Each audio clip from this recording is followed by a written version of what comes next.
오늘 하나님께서 우리에게 주시는 말씀은 구약성경 시편 136편 23절부터 26절까지 말씀입니다. 우리 온 맘 다해 함께 받들어 읽습니다. 23절 시작합니다. 우리를 비천한 가운데서도 기억해 주신 이에게 감사하라. 그 인자심이 영원함이로다. 우리를 우리의 대적에게서 건지신 이에게 감사하라. 그 인자심이 영원함이로다. 모든 육체에게 먹을 것을 주신 이에게 감사하라. 그 인자심이 영원함이로다. 하늘의 하나님께 감사하라. 그 인자심이 영원함이로다.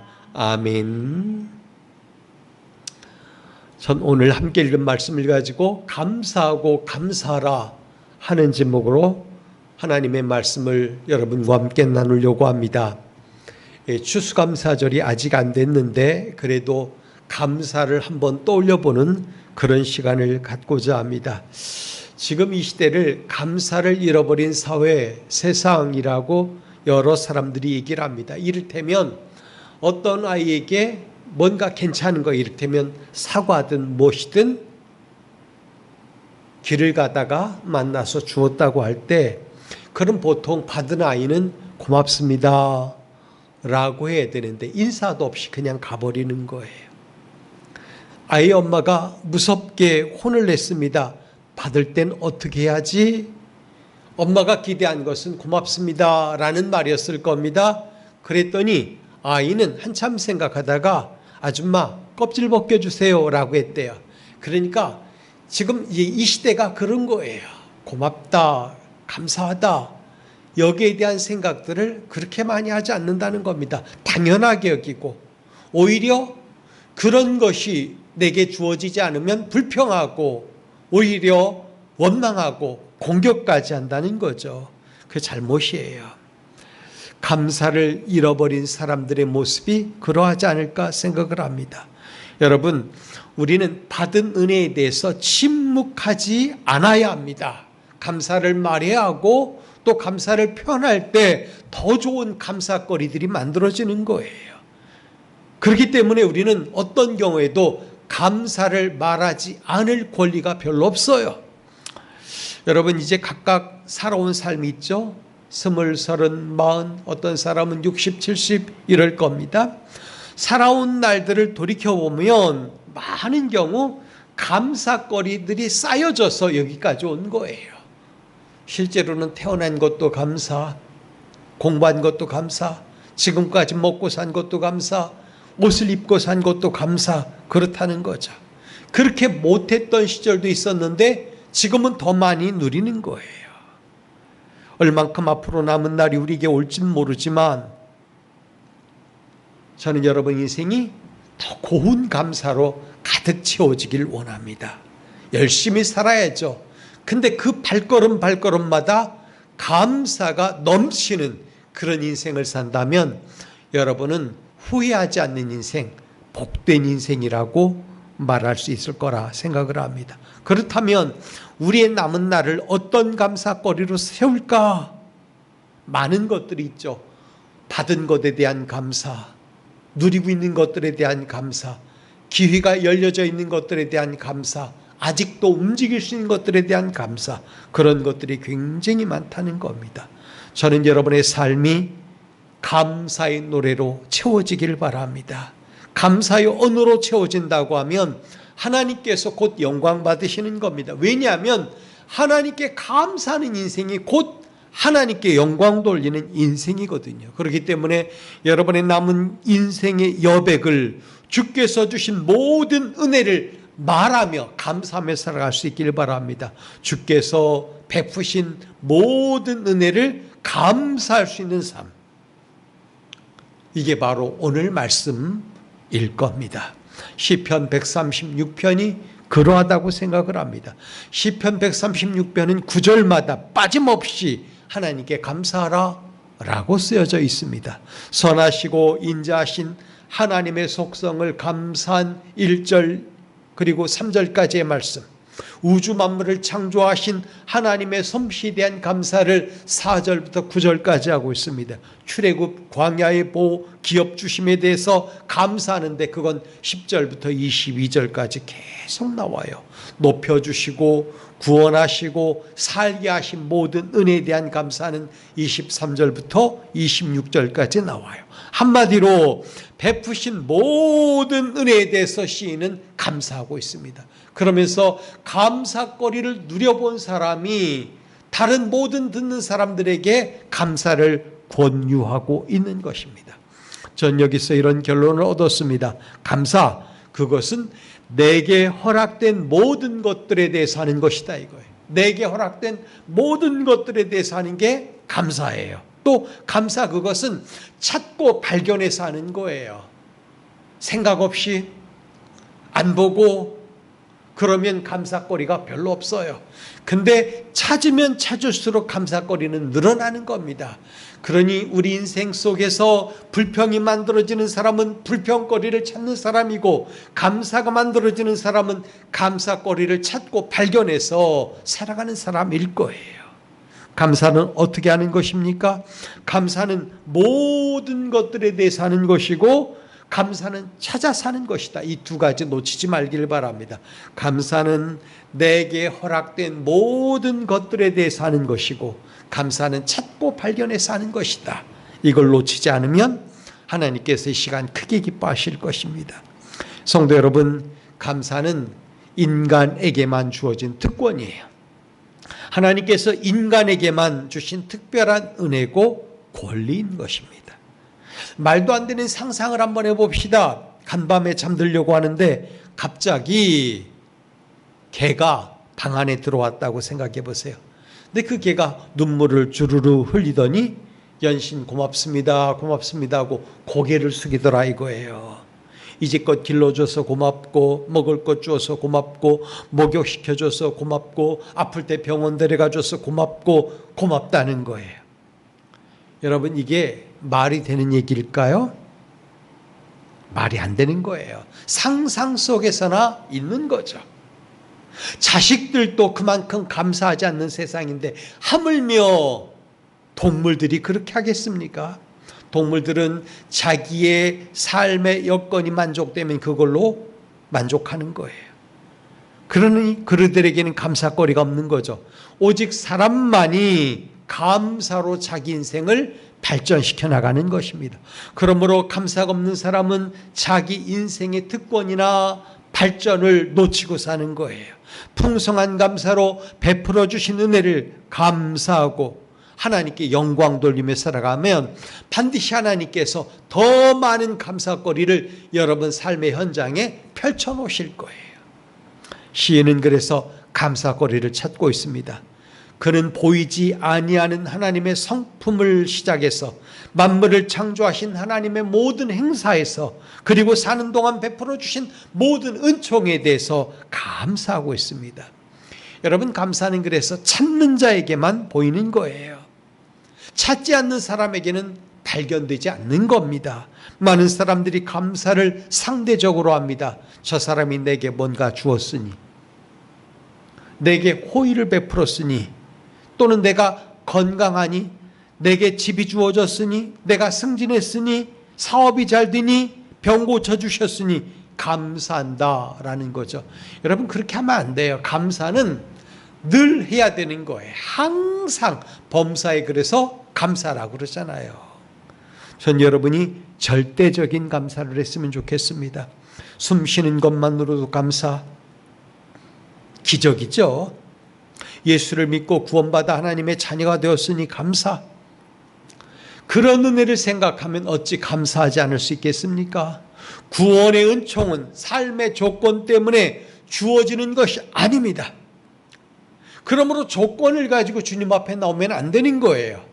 포도나무에 열매가 없어도, 감람나무에 소출이 없어도, 밭에 식물이 없어도 여호와로 인하여 감사해야 된다고 하박국 3장 17절 18절에는 얘기하고 있습니다. 우리는 새벽에 일어나면 무엇을 생각하는지 자기 자신에 대해서 질문해 보시기 바랍니다. 내 삶에 내일이 있을까? 분명 우리는 내일을 보장받진 못했습니다. 그런데 자고 일어나 보니까 새로운 하루가 시작된 거예요. 그러니 매일매일 하나님의 은혜에 의하여 우리 삶은 연장이 되는 것입니다. 성도 여러분, 우리 삶은 하나님의 은총의 날개 아래 보호되어 있는 겁니다. 주께서 생명보좌에 싸서 우리를 지켜주시니 우리가 살고 견디고 나가는 겁니다. 여러분이 구원의 은총을 받은 자라면 여러분의 삶의 모든 여백을 감사로 채울 수 있길 바랍니다. 하루를 주시고 은총으로 지켜주시고 주의 날개 그늘 아래 품어주시고 하나님이 친히 공급해 주시니 감사한 거죠. 감사는 표현하는 거예요. 잠잠한 게 아니에요. 가만히 있어도 알겠지 뭐 꼭 그걸 말해야 돼. 아니에요. 언어로 표현하고 행동으로 표현해야 감사가 살아있는 겁니다. 표현함으로 하나님께 영광이 되고 기쁨이 되는 게 감사인 것입니다. 성경을 보시죠. 나병 환자 한센병이라고 하는데 10명 있었는데 다 고침을 받았습니다. 근데 그 가운데 한 사람만 감사했다고 성경은 얘기하죠. 그는 감사함으로 하나님께 영광을 돌렸습니다. 감사를 마음속에 담아두고 사는 것만으로는 미흡한 거예요. 표현함으로 베풀어 주신 하나님을 영화롭게 되는 거예요. 사람들에게 기쁨과 즐거움이 되게 해야 되는 겁니다. 그렇기 때문에 표현된 것만이 하나님께 영광이 되는 거예요. 자신의 인생을 은혜 가운데 세우는 자가 되는 겁니다. 그러므로 여러분 항상 감사할 수 있길 바랍니다. 그런 사람이 자기 인생을 복 가운데 세우는 거예요. 자기 인생을 복 가운데 세우는 게 감사거리를 제대로 표현하고 사는 사람들이 그렇다는 겁니다. 시인은 오늘 본문을 통하여 여러 가지 이유를 들어 하나님께 감사할 것을 권면합니다. 저는 오늘 본문 가운데 특별히 3가지 이유로 하나님께 감사하자고 여러분과 함께 감사의 이유를 발견하려고 합니다. 그 가운데 하나가 뭐냐면 비천함을 기억해 주신 하나님께 감사라라는 겁니다. 비천함을 23절 말씀을 보면 우리를 비천한 가운데서도 기억해 주신 이에게 감사하라. 그 인자하심이 영원하미로다 이렇게 말합니다. 누군가가 자기를 알아주면 고맙고 감사하죠. 자기는 한참 낮은 사람이라고 아무것도 아닌 사람이라고 생각하는데 갑자기 어떤 사람이 자기를 존중해주고 우대해주면 굉장히 기분이 좋고 뭔가 그 사람에게 많은 것들을 해주고 싶은 마음이 생겨나는 거 아니겠습니까? 이런 예화가 있습니다. 옛날 어떤 마을에 백정 한 분이 장터에서 푸주간 고깃집을 열고 있었습니다. 어느 날 푸주간에 양반이 고기를 사러 왔습니다. 푸주간 주인은 공손하게 인사를 하면서 무엇을 드릴까요? 물론 고기를 사러 왔으니까 그러나 얼만큼 드릴까요? 무엇을 드릴까요? 라고 말했죠. 근데 이 고기를 사러 온 양반이 푸주간 주인에게 이렇게 말하고 있습니다. 이놈아, 고기를 사러 왔지 여기 뭐러 왔겠니? 고기 한 근만 다오 이렇게 말을 했어요.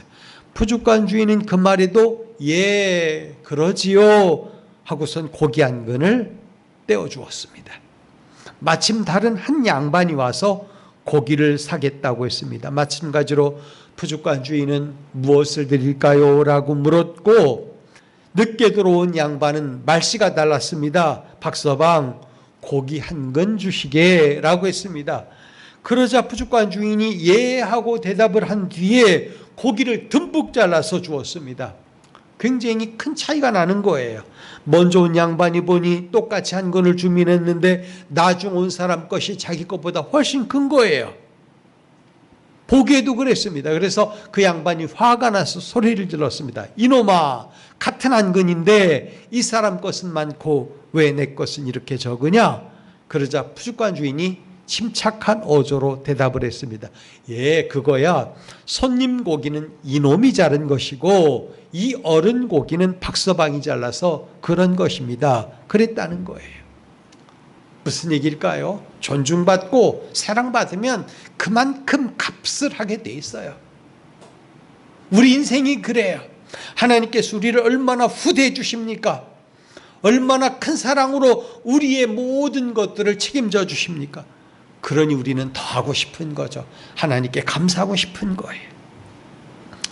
그래서 사람은 자기를 존중해 주는 사람에게 더 잘하는 겁니다. 직장에서도 여실히 드러나죠. 함부로 하는 사람에게는 잘해주고 싶은 마음이 없어요. 그러나 존중해주고 인격적으로 만나길 원하는 사람한테는 더 잘하는 거예요. 비천, 히브리 말로 셰펠이라고 있는데 비천한 신분, 낮은 지위를 말하는 겁니다. 낮은 자 같았던 이스라엘을 기억하시는 하나님을 두 가지 이야기에서 살펴봐야 돼요. 하나는 이스라엘 백성들이 애굽에서 종살이할 때 이야기입니다. 애굽에서 종살이하던 그들이 고통 가운데서 부르짖을 때 하나님은 그들을 외면하지 않으시고 광야로 불러내셨습니다. 그들의 비천함을 불쌍히 보시고 종된 삶에서 건져내신 것입니다. 또 하나는 그들이 광야에서 생활할 때입니다. 그들이 큰 고통 가운데 하나님을 향하여 원망을 했습니다. 왜 우리를 여기까지 불러내서 물도 없어 기갈하게 만들고 먹을 것이 없어서 고통받게 하며 적들로부터 위협을 받게 하느냐 이거예요. 그러나 하나님은 이스라엘을 고통 속에 두지 않으셨습니다. 그들을 먹이셨고 그들과 함께 하셨고 그들을 입혀주셨고 평안으로 인도해 주셨어요. 마라에서 이를 떠올려 보길 바랍니다. 물이 없어 기갈할 때 그들 앞에 웅덩이가 있어서 달려가서 마셨더니 써서 못 마신 거예요. 하나님은 그들에게 그 물을 바꿔서 달게 하셨습니다. 이게 뭘까요? 하나님은 이스라엘의 연약함을 아셨어요. 그들이 연약한 자라는 걸 아시고 기억하고 은혜 베푸셨던 거예요. 여러분, 우리는 어떨까요? 죄와 허물로 죽었던 우리들입니다. 고통의 멍에 가운데 매여 비천한 삶을 살던 우리가 예수를 구주로 믿고 하나님의 자녀가 되어 하나님이 베풀어 주신 은혜와 복을 누리며 살게 되었다는 겁니다. 그건 우리가 잘나서가 아니고 내 비천함을 기억하시고 돌보신 하나님의 은혜였던 겁니다. 우리는 그 은혜를 어떻게 말하죠? 찬송가에는 하늘을 두루마리 삼고 바다를 먹물 삼아도 한없는 하나님의 은혜 다 기록할 수 없다고 이야기합니다. 그래서 본문은 하나님은 비천한 인생을 기억하시는 분으로 소개하는 겁니다. 그러면서 그 하나님께 감사라고 하는 거예요. 여러분, 상대적인 거죠. 뭐든지. 저 사람은 나보다 더 많은 걸 가졌어? 저 사람은 나보다 지위가 높아? 저 사람은 나보다 좋은 집에 살아? 모든 게 상대적인 거죠. 그때마다 우리는 여러 가지로 복잡한 감정에 빠지고 말아요. 비천함이 인생 가운데 깃들어 있는 것처럼 보여요. 그러나 여러분, 하나님의 그 긍휼의 눈동자, 사랑스러운 눈동자는 비천한 우리를 결코 놓치지 않는 분이에요. 그래서 그의 사랑의 눈동자로 우리를 품으시고 우리를 기억하시고 우리의 필요를 따라서 모든 은혜를 베풀어 주시는 분이 바로 하나님이라는 거죠. 그래서 전 믿습니다. 하나님은 우리의 눈물을 기억하시고 우리의 고통을 기억하시고 우리의 무거운 짐을 알고 계십니다. 우리의 모든 비천함 가운데 빠져있는 삶을 기억하시는 겁니다. 그래서 그때마다 우리 하나님은 우리를 기억해 주신다라고 그랬어요. 기억. 내가 너를 생각하고 있어. 내가 너를 잊지 않아. 이것만으로도 너무나 큰 위로가 되는 거예요. 생각을 해보시죠. 우리는 과거보다 어려운 삶을 살았던 때가 있습니다. 목회적으로 그런 거예요. 과거에는 그토록 전화하고 찾아왔던 사람들이 다 돌아서서 모른 척합니다. 근데 그때 어땠습니까? 누군가는 기억하고 손 내밀어주고 누군가는 기억하고 따뜻한 말 해주고 누군가는 찾아와서 격려해주고 결국은 그 사람들이 오히려 좋은 친구고 좋은 벗이었던 겁니다. 여러분, 그런데 하나님이 우리에게 그런 분이라는 거죠. 오히려 더 철저하게 더 강력하게 우리를 기억하시는 분이에요. 잊지 않으시는 분.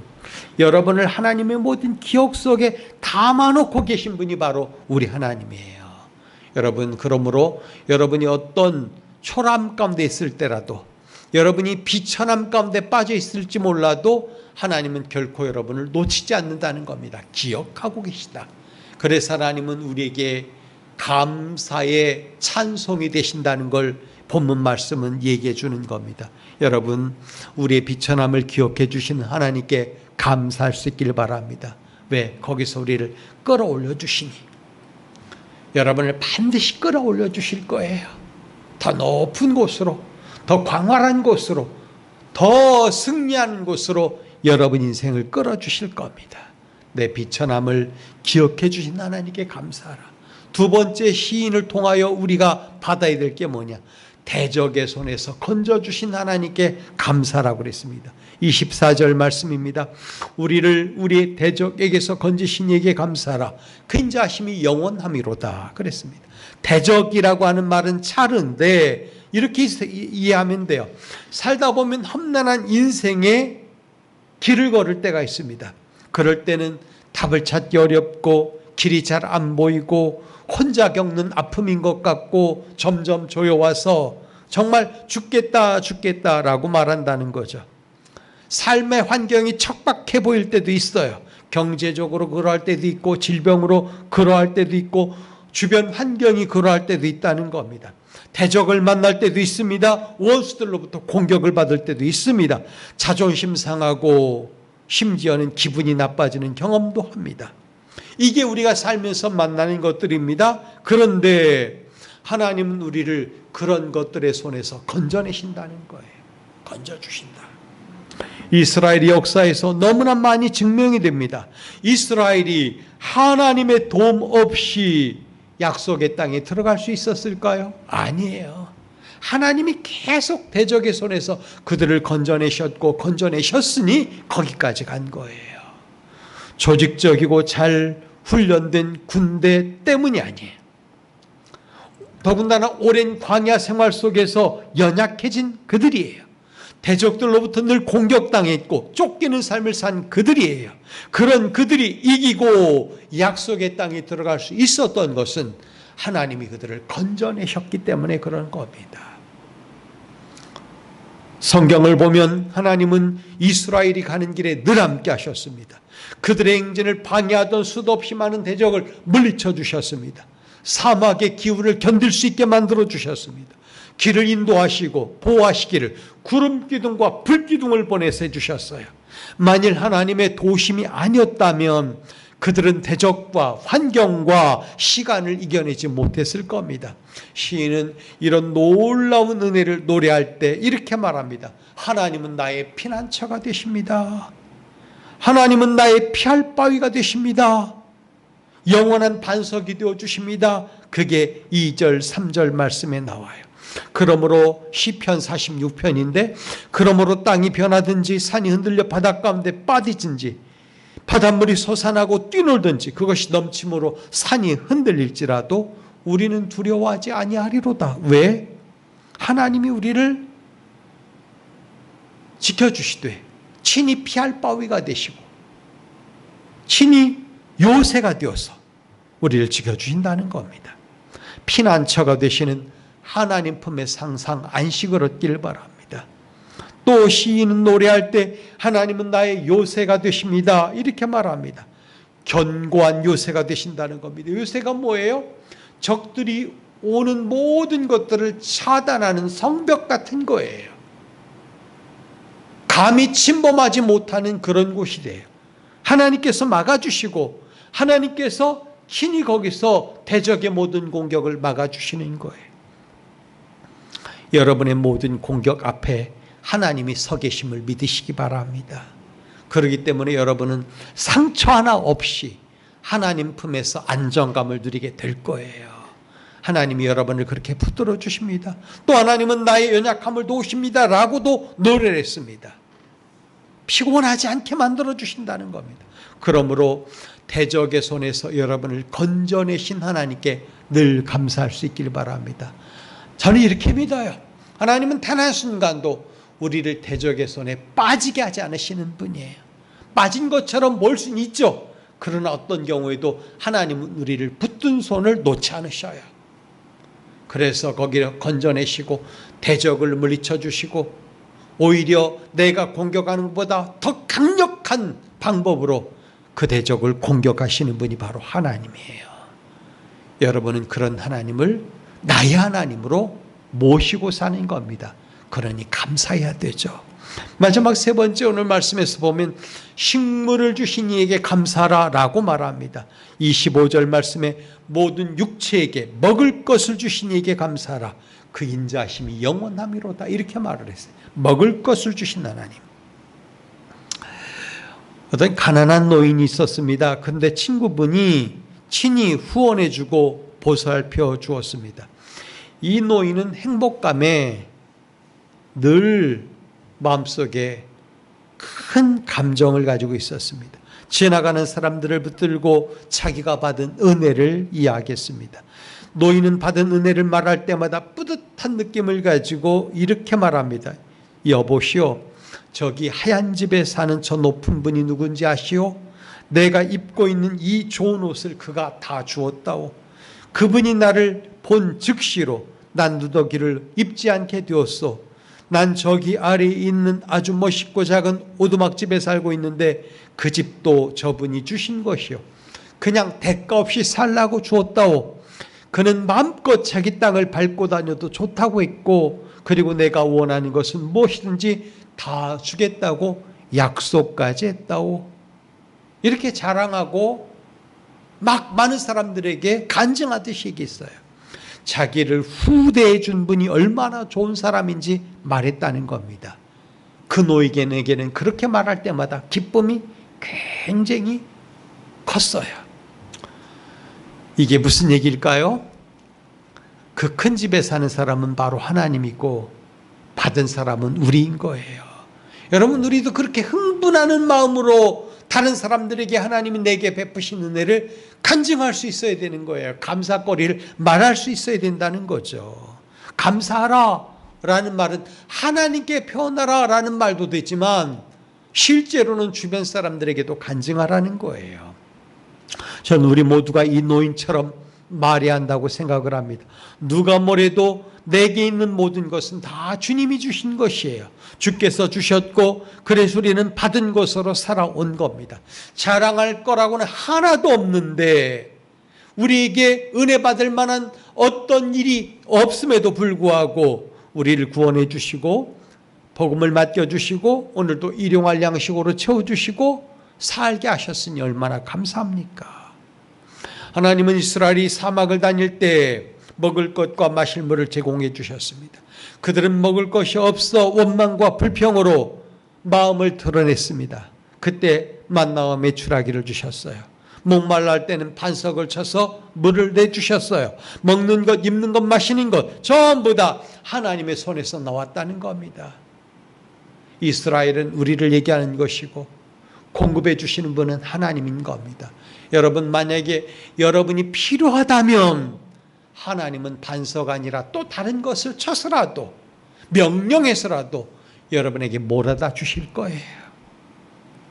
이게 우리의 믿음이 되어야 돼요.